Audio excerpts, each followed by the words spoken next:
চশমা museum, a house of world class, জলট্যাক মোড়, বহরমপুর মডার্ন হোটেলের সামনে। বিপজ্জনকভাবে ঝুলে থাকা রাস্তার এক অংশ হঠাৎ ভেঙে পড়ে তার নিচে চাপা পড়ল এক নাবালক। স্থানীয়দের তৎপরতায় দ্রুত তাকে উদ্ধার করা হয়। বড়সড় দুর্ঘটনা এড়ানো গেলেও আহত হয়েছে ওই শিশু। ঘটনাটি ঘটেছে নবগ্রাম ব্লকের শিবপুর গ্রাম পঞ্চায়েতের বিলবাড়ি সংলগ্ন ফুলবাড়ি এলাকায়। স্থানীয়দের অভিযোগ, দীর্ঘদিন ধরে বিলবাড়ি গ্রামের ফুলবাড়ি পুকুর পাড়ে ঢালাই রাস্তার একটি অংশ বিপজ্জনকভাবে ঝুলেছিল। অন্যান্য অংশগুলো এখনও ঝুলে রয়েছে।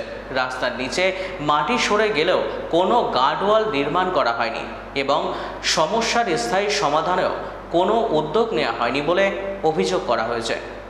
তাহলে একটা নিচে গেছে, এবার এসে দেখি তো নিচে হনে ও মাথা হচ্ছে নিচে আর ওপরে ট্যাঙ্ক। ও আল্লাহ বাঁচালছে ওকে, ভাগ্য ভালো বেঁচে গেছে। এই রাস্তাটার সমস্যা কি? রাস্তার সমস্যা ওই ফাটল ধরে ছিল, গার্ডওয়াল এরা কাজই করেনি। প্রশাসনের উদাসীন 15 বছর ধরে এরা কোনো কাজই করেনি, সব চোর লুটে ফুটে খেয়েছে। এখানে এইভাবে রাস্তা সব ঝুলেছিল? লুটে খেয়েছে এরা। রাস্তা ঝুলেছিল? রাস্তা ঝুলেছে, একটা টুকটুকি যেতে পারিনি। আমি বাইরে ছিলাম 3.5 বছর বাইরে ছিলাম। ওমানে এসে গাড়ি ঢুকাচ্ছে, একটা টাটা সুমো ঢুকাচ্ছে, তা ঢুকবে না।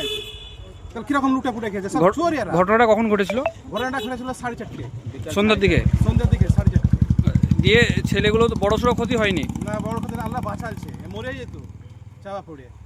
এখন আমরা কি ছিলাম 4-5 জন মিলে তুলাছিলাম বাচ্চাটাকে। এখন আপনারা গ্রামবাসী হিসেবে কি দাবি আপনাদের? আমাদের দাবি এটাকে যেন ঠিক করে রাস্তা মেরামত করুক, মেরামত করুক, এটাই চাই আমরা। আপনাদের এই জায়গাটার নাম?